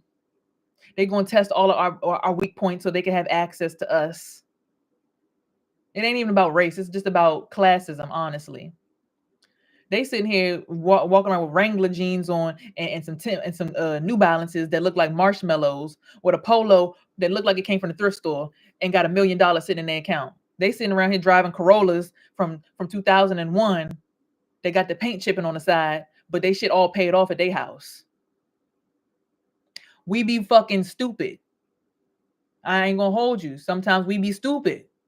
And I hate to have to bring this message with this much force, but sometimes we really need to hear the truth. It hurts to know that we sit here and this chain that I got on, it passed the diamond test, but I probably shouldn't have bought it when I bought it. I got a credit card that's now ran up. It's maxed out. I was buying it and I was paying it on payment plan, but then I missed one payment and they told me either I was going to keep on paying by payment and I was going to owe like $2,300 on it. I'm like, the chain was only $1,500. What you mean? $2,500? What? I said, you know what? If I pay it off today, will it stay the same price? She said, yeah. I'm like, all right, here, charge the card. Fuck, bitch, tripping. That's how they get you. Oh, yeah, we'll give you some credit with some interest on it. Now, there's nothing wrong with being in debt and using your credit and leveraging it as long as you can pay the balance down. What I think Trishana had showed me this or taught me this or teaches this on her Instagram. If you get a $50,000 loan, you take $25,000 and you put that to the side and you only use half of the other half. So we're only using what's half of 25, y'all? Child, I can't even think right now. 17, 12. 12.5, yeah, something like that. Use that. use the other half, the other 25,000 to pay off the loan, to have money to pay off the loan. So you don't even really need the full 50,000. You're using the other half to pay off the loan. So you always going to have your payments on time because the money's sitting right there to pay it off. Boom, boom, boom. And you take that other half that you've invested and you use that to flip the other half. And then you double it, and now you've made the money back and you can pay off the whole entire loan in less than 7 years. So you're not having looming debt. And then you can acquire a bigger debt, which you now, since you've mastered the ratio rule, you can continue to handle debt appropriately and leverage it appropriately so that it never becomes overwhelming. But see, we Black people don't know how to, oh, well, hey, how much you owe on your credit cards anyways, bruh? All right, how about this? I pay off all your credit cards and you just pay me directly so that you don't get a high interest rate and they don't keep raising your interest. That way we could work something out and I got your back because I'm your brother, because I'm your sister, because I fuck with you. I want to see you win. If you win, I win, we win. Everybody goes the fuck up. Is that clear? Does that make sense here? Is someone missing that at this point? I hope not. You want me to follow you, but you haven't given me any kind of blueprint about how we can own some real estate. Because I'm sitting here, I'm doing NACA programs. I'm finding about first-time home buyer programs. I'm figuring out through having this job, if I get a police officer job, they got a program where they'll grant us like an extra $20,000 to help us get housing. I'm learning how we gonna do it. So how you as a man want me to follow behind you and you don't believe in nothing I'm talking about? You are the complete opposite on the spectrum. You thinking about how cool this looked and I want to watch and I want to impress all these people and look cool in front of the crowd. That crowd don't give a fuck about you. If your ass drop dead tomorrow, all they're gonna do is cry, RIP, put you on Instagram, cry about it, and go. And they ain't gonna come through, help your kids. They ain't gonna come through and make sure your mama good. They ain't gonna come through and make sure your brother, your sister, anybody good. They're not gonna check on nobody behind you, bruh. They might check on your mother. That's about it, maybe. And it probably only one or two of them. I don't know, because my brother does it for his friend that passed away. Only one or two of them. Everybody that you be out here trying to impress, y'all, they not going to check on your family when you pass away. So be careful about who you invest in your time and your energy into, because these people not going to come through and check on your folks. They're not going to come through and check on your children if you should pass away because of some stupid ass shit you get into with them. They not gonna sit here and be like, oh shit, you know, my baby father is locked up in prison for the last 5 years. Ain't there not one of his family members or friends came through to make sure his son was good for about nothing? What he need for basketball? He need a pair of shoes. He need a haircut. He need some outfits. He needs some food. They might have cooked some food here and there, and it's only because I brought him over, and she cooked a lot of food anyway. That'd be the only thing. Occasionally, wasn't even no monthly thing. Like, every month I gotta make sure my grandbaby got his good old cassava leaf. Come on through. You know how we do every month. And you guys see me on the 4th of the month. Bring my grandson through. Let me love on him. Let him come love on me. Here's his cassava leaf. How y'all doing? You need $50? He need anything? He needs something for like basketball or something like that. Because even their family dynamic is not correct, even though they came from Africa. Now they building houses and shit back home. Now all her kids got land in her home country. So at the end of the day, she can die peacefully because all her kids can go back to some form of land that they own and they can build a house on their own. My son's dad did start to do that before he went to prison. So even if he should go to prison today, or rather he passed away today in there, my son has something to go home to. He has a place in Africa, whether it's fully built or halfway built, where his father owns it. It's on some land. He owns it. He ain't got to worry about it. There ain't no property tax on it. He owned that shit.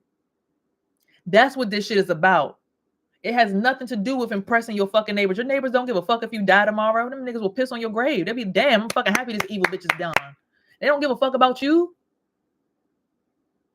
Your kids, legacy. That's what this is all about. This is what partnerships are supposed to be about. If my partnership is not talking about how my life is going to look in the next 5 years, and you're not talking about the same stuff as me, that's why I don't bump.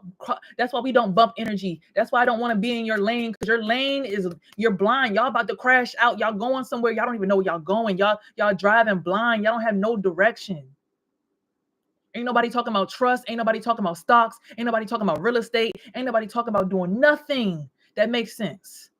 Everybody just sitting here stunting on each other, dancing on each other's heads, fucking off on each other, and looking at each other. How can we do some spell work on this bitch to get her spiritual abundance and she don't want to share it with us? Why the fuck don't you think I want to share my energy with you?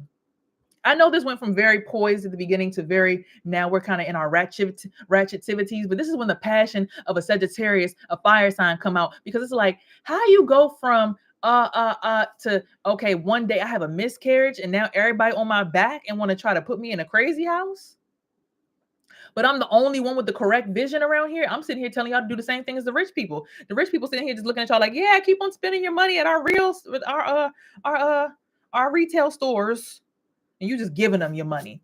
Years and years and years of just giving money for purses and purses. What the fuck them purses gonna do? Them purses don't hold value unless they're the collector's edition.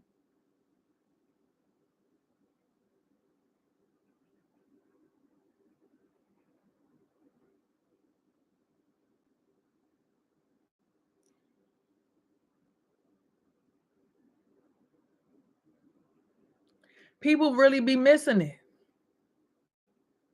People be forgetting the whole reason that we're alive.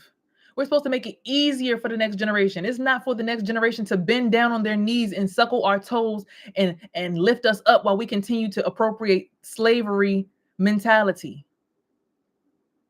Yes, we are supposed to respect our elders, but our elders, the people who went through Jim Crow and all of that stuff back in the day, they didn't go through that for us to be sitting here killing each other just to get a fucking Helly Hansen coat or a Ferragamo belt buckle or a new notch on our new belt or a brand new fast car.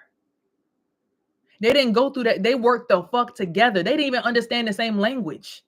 And they had enough sense to still find a way to talk and communicate. They went back to the ancient way of talking, hieroglyphics, drawing pictures. They had to communicate because they had to work together to get through that shit. It was tough. They had to figure it out. They had to figure out some form of communication to get them through and work on the same project. Everyone has to have a common goal in order to be partnershiped up. If your goal has nothing to do with what I'm talking about, I don't want to share energy with you. No, because it's a waste of my time, breath, attention, and peace of mind, my brain power, my essence.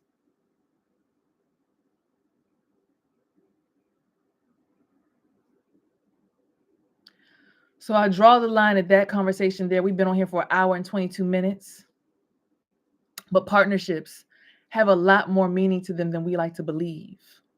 If you see someone's a powerhouse, you let them charge forward and you support them and you invest and you get your ass behind that train because you know that person, they don't quit. So I'm going to get behind the person that don't quit. Me and my brother are the same.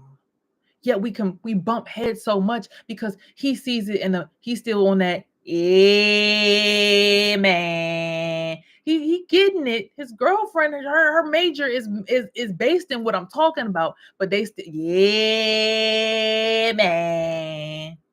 When there's ways to get real estate without even having that. If you have a decent job and you can say that you can afford a mortgage by showing how much money you make every month, you and your spouse, you can get a DSCR loan or DC. I think it's a DSCR, DCSR. Were they like the debt to income ratio? Okay, so based on you want to rent the apartment out for this much money per month, but you already make this much money per month, so you're going to be able to pay this back regardless. So we're not even going to check your credit. Here, take the big ass lump sum of money. They have that. You can start that already. And if you're already doing it and you're not helping or you're not allowing people to help you on a project and you know that was their idea, that's wild. That's wild. That's messy. That's crazy. That's something else. That's a whole nother kind of evil where you take someone else's whole entire idea and you do it without them.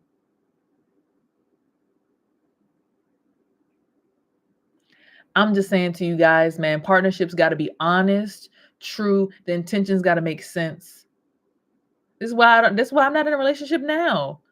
Every time people say, "Oh, I want to build with you, I want to grow with you," and then they fucking disappear. Now, I'm not going to hold you. Being in this environment, I've been pushing people away who potentially do want to work and grow and build with me because I don't want them to endure the energy influx of what I'm dealing with because I know that they're on a mission to do some beautiful, great shit and they have been doing it. I don't want to put my burdens on nobody else. How selfish is that? Oh, I'm going through this with my baby daddy and my ex-boyfriend and my family, and I'm going to be on your back too. Meanwhile, you got to take care of your kids, your family, your businesses, everything. You already got your system together. I don't even want to be a problem. Like, I don't even want to bother you. Like, that shit about to make me cry. I really don't want to hurt. Like, I don't want to bother nobody. My spirit don't want to be nobody's burden. Because I've been strong my whole life. I know how it feels to be burdened. So I don't want to be that for somebody else. Even if a man can tell me I take care of everything today and move you out today, I've avoided that so many times. There's been so many men. You can move in with me and my kids. You could come be a mother to my kids. And I'm like, yeah, that sounds good. I'm not going to do it though, because I don't want to be a burden. I want to have my own way of getting money before I come and be in your house. I can't do this with you. I don't want to hurt you. I don't want to hurt them kids, because what if I get in this and I'm doing this out of lack and out of desperation, and then the kids become attached and now they looking for me and you ain't even together no more. Shit made me damn cry. Fuck.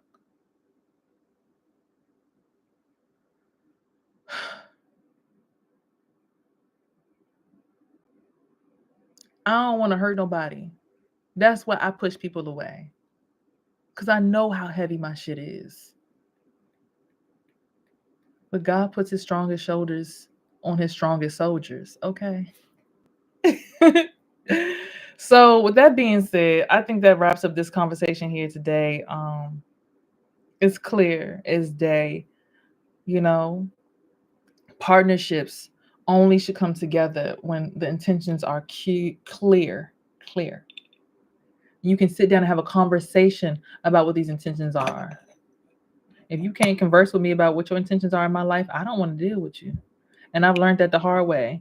That's why I like to talk to people. People say, oh, I want to sit in silence. There's nothing wrong with that, baby love.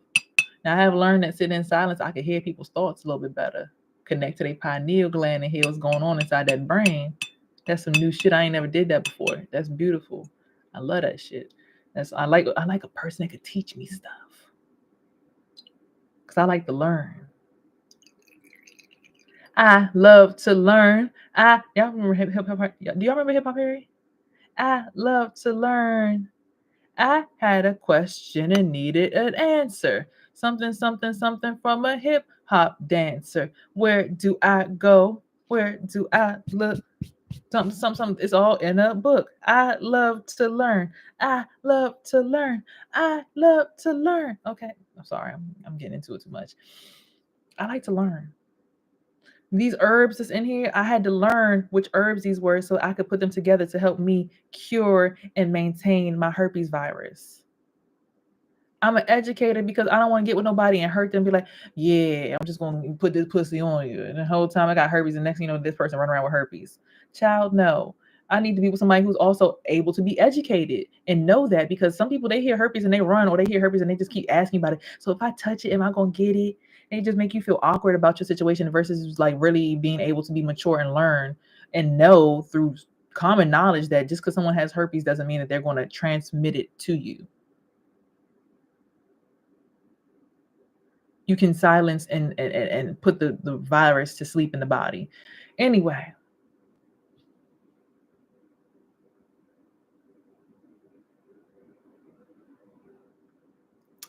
I'm too passionate at this point. I need to take a sip of tea.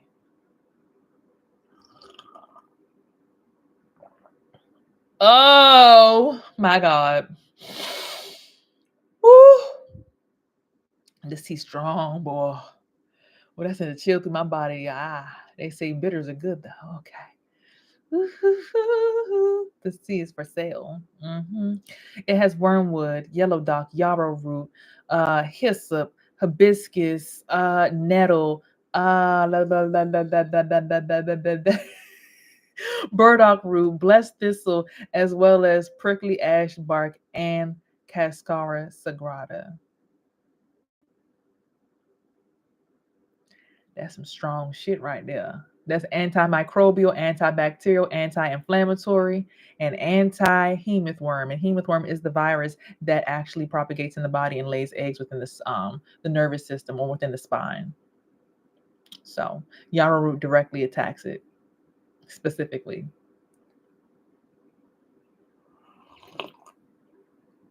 Now you can always add catnip. But I also have this in a capsule form. I usually take it every single day, but today I didn't. Let me move my camera screen. I think it's behind my camera. Yeah, I can't seem to figure out where I put the capsules at. I've got to make some more soon. Oh, here they go. Don't mind my bag because this is my personal supply. But these capsules right here, matter of fact, I'm gonna just take two.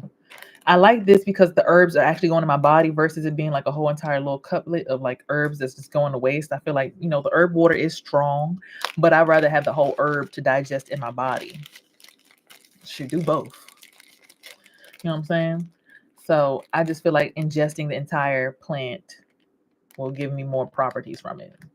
And it has been working. I have not seen herpes outbreaks.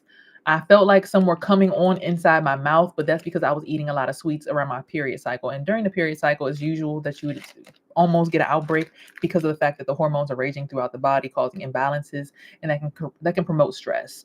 And not to mention, I was going through some stressful shit at the time, as y'all can hear through this whole entire sermon that I just testified. There's some stressful shit going on up in here. Okay. So, yeah, but the outbreaks never actually surfaced. So no pain in the mouth. It was a prodrome symptom coming on. It's like, oop, if I don't stop eating these Muddy Buddy cookies, I'm going to end up having an outbreak. If I don't stop eating these red velvet cookies, because during the cycle, us girls, we like to eat some sweets. And I'm not gonna hold you. Being in here, it doesn't make it comfortable to cook. So I tend to just get my stuff from 7-Eleven with my little food stamp card, okay? Single mother gang. Hello. Get all the benefits you can until you don't need them no more. Never be ashamed of asking for help. If you especially can't get it from your family, you better go get it from somebody. Now, I'm not one of them people, you better put that man on child support, get all that stuff from the government. He ain't helping, then let the system help you. Because I've never put my son's dad on child support. As many times as I could just go get TCA and get an extra little $500 check, $600 check. It's just something about me just feels like putting him on child support just don't make sense because it makes me feel like I'm not doing my part.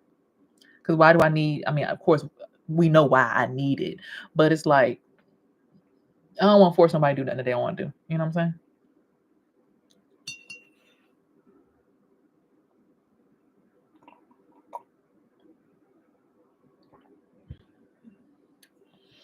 That's why when they don't come through every month, birthdays come through, ain't nobody sending no gifts, ain't nobody sending a little $50, nothing.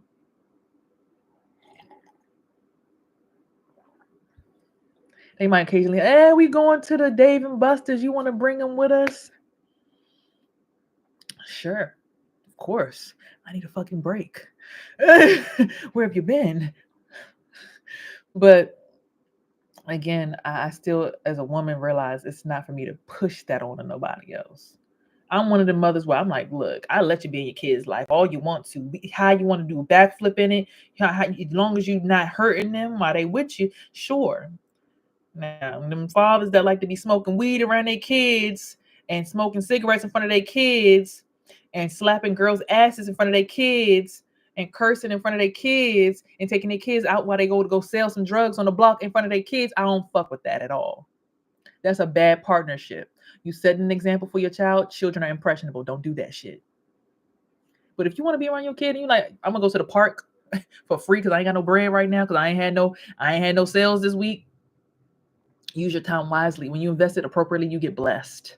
Because people will see you trying to do the right thing. All the people around you, all the people in your atmosphere, in your energy will see you doing the right thing and they'll bless you. They'll probably just give you some money because you're doing the right shit.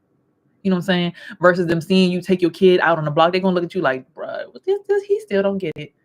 Then they're gonna call you on your shit when they see you. Because people, you got monitoring spirits. You got ancestors that just watch you all day. The grandparents that sit in the house all day that don't do nothing, they be using their third eye to just watch you. They watch your back for you. You don't even realize it. The people who be sitting in the house all day, who you think is weak and old, they really your hitters for real. Them people, the people you need to go visit and check up on. Because them motherfuckers be having their eye on your back. Everybody want to go ahead and, oh, my friend so-and-so, oh, Ray, Danae, so-and-so, oh, cuz on the block over there, so-and-so. You need to be worried about them people who sit in their house all day that don't do shit, but sit in their house. They be using that third eye and they be shooting niggas in their neck for your ass. They be on niggas' heads for you. And y'all be sitting here just hoping that they die so you can get their life insurance policy. Crazy ass motherfuckers, you. That's what I'm talking about, partnerships. I need to know, even when I'm old and decrepit, somebody still got my back and still gonna come through and bless me with some energy because I had their back all through their life. True and true through and through. See, partnerships mean so much more to me than just simply, oh, we got money. I want to fuck on that nigga. It's been niggas with money, niggas in the club, big ass chains, fast ass cars, Corvettes, all that shit. Press to be in my face. Oh yeah, your energy, something else. I was vibing with you the whole entire time you was in the club. Yeah, what's up? Give me here, take my number. The friend, you don't want to talk to him. He talks to my friend. Jealous as fuck. Wishing that they could have got his number because they know who he is. You know who he is? He does music videos or so. I'm like, I don't know none of that shit. I don't care. Is he gonna treat me right? Oh yeah, I'm gonna come to your house and come scoop you. Come fuck with me in the car. What? Not. So what do you like to do? I could take you out to a date. We can go zip lining or something. I got money, so let's do something special. Nah, this nigga talk about some bullshit. I'm not about to go no. Thank you. Delete text message thread. The fuck? Oh, I'm a producer, super producer. I produce all these people. Faith Evans, so get in my Corvette. I get in the Corvette. You sitting over here letting everybody touch my energy, letting people just have access to all my treats and all my goodies. And bitch, give you a bottle of Douce. You sitting there putting your mouth on the bottle and sipping and slurping and then dribbling the damn liquor on your chest. This is embarrassing. You just took a bottle from this young broad trying to look cool, trying to fit in with the... No, sir. No. Absolutely the fuck not. Next. Yeah, I have herpes. I can't even be outside like that anyway. And you sitting here displaying how you could potentially get herpes yourself and then potentially blame it on me because you're not being responsible. Or maybe you already have it and you just don't give a fuck no more because you think everybody got it. You one of the people who just wildly spread it. Just putting your mouth on everybody's bottle and drink. You don't know that bitch. And you out here with me. Next. I've met plenty of men with money. Plenty of partnerships with money. It's not about no man's money. It's about his intention to take care of a family. Y'all motherfuckers be tripping out here, okay? Y'all be looking for niggas who old with money. Y'all just be worried about the nigga money. Y'all don't care nothing about his mind, how smart he is, what he could teach you, how y'all could grow, build, nothing. You're just, oh, he got good dick and he got money. Those things are cool. Don't get me wrong. Oh, I love me. Make me a hot note. Woo! You know, bring me back to life. All that great stuff. How Stella got her groove back. Awesome. Oh, wow. Like totally freaked me out. Yeah. But I'm not about to sit here and only worry about that. Like, I've dated people who didn't have money and supported them because their spirit genuinely wanted to take care of me and watch out for me. When I was lost on my 21st birthday, my son's dad, he may not be the best, but he was damn for sure running around in my Jeep trying to find me all night long, was not resting, did not sleep until he talked to me. Oh, that nigga was broke. He was, they had them issues in the house. And guess what? He was the only one searching for me. The broads was outside. Oh yeah, we turned up at my only friend, the one that I met in college. Where's Sierra at? Oh, I dropped her ass off in a taxi cab. She pissed on me. My own father said it. That's why I have trust issues. She pissed on your leg. Like, what? Where is she at, bruh? And the taxi cab took her ass home. Whole time I'm in a hospital somewhere. This is why I have trust issues. But I don't let that stop me from building new relationships. I just don't want to build no relationship with somebody new when I know I got all these things going on and I know how life can be. Partnerships, people, if you're not even being considerate of other people's time, being considerate of the fact that people have stuff going on. I think like that deep, like I don't want my shit to mess with their shit. This person might be very emotionally balanced. Probably one of the most emotionally balanced people I've ever met. I'm not going to put my stuff on this man's plate because I don't want to burden him with my stuff. I'll call him like, hey, can you watch my back real quick? Somebody's blocking my third eye. I can't see right now. I know you have more free time to, be in Buddha state. Can you bless me, please? That's the kind of shit I need. Oh shit, put somebody help put me in more Buddha state moments so that I can manifest more, so that I could be, making money while I sleep versus out here in these streets trying to fight to get the money and having the third eye attack. You get what I'm saying? So I'm sorry, y'all. For me, it's always gonna give the partnership gotta make sense. If I'm trying to break out of the matrix, baby, you need to be breaking out of the matrix too. I can't be with no matrix-based thinker. Don't get me wrong, we're gonna jump into another matrix. It's just a different level, it's just a different dimension, it's just a different vibe, it's a different frequency. And it don't even have to be romantic. It can simply be a platonic relationship that is a great business partnership. Because I told y'all how things can turn into bad because you let your guard down for the wrong person. And we've all been through it. But I've said enough. I've said a mouthful. It's almost been 2 hours. I'm about to go make some money right now because I gotta stay true on my business. Look, hey, all my finances ain't perfect right now, but I'm damn for sure not about to just lay down and let God just beat my ass and let the universe beat my ass and let everybody talk shit about me. Yeah, call me what you want. Don't call me no quitter. Okay. Now I want y'all to look down at these t-shirts right here. I designed this t-shirt myself. These are our rejection is redirection hoodies because when you get rejected, you just get propelled into a new dimension, baby. Okay. I'm a space cadet out here. At this point, rejection is redirection, and who? God's protection. Redirect me to where I need to go. If this dimension ain't for me, please let me go into the parallel universe that is for me. Because what's going to be for me is going to be for me. Everything that I desire desires me too. Hello. Rejection is redirection. Okay. Play with it if you want to. I got to go I got to go handle some stuff. Use the bathroom. So I got to go. But I want y'all to have a beautiful, blessed day. And as Auntie Tabitha always say, if you can't have a great day, don't you go messing up nobody else's. Or as I'm going to say, peace, love, hair grease, and everything in between, because these are your tools to help you manifest your dreams, nobody else's. And remember, here you are heard, seen, and loved. Okay? To my herpes positive community out there, I hear you, I see you, and I love you. All of you. It's 80% of y'all out there, so I need all y'all to find this video and love on me too. Okay. And whoever's blocking my third eye so that the universe can't see me at this time, you're a hater.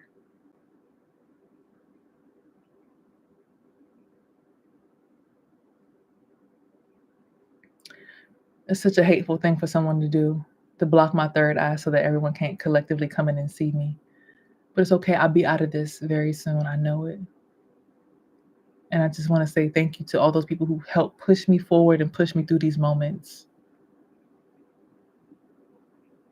I'm saying thank you to myself. It's just reflections of me that I'm around anyways, right? So to everyone that reflects me back to me, I love y'all. The people who see people for who they are and not what they can do for them only, but see people for what they are. Yes, we all do something and we're all here to be used, but the partnership has to be because of a common goal. It can't be one-sided. So I need communication. I need physical touch. I need all that. I need all of that. All of it. And then some more. Yeah. All right, you guys. I'm out of here. It's your girl Euphoria. Tapping out. Peace.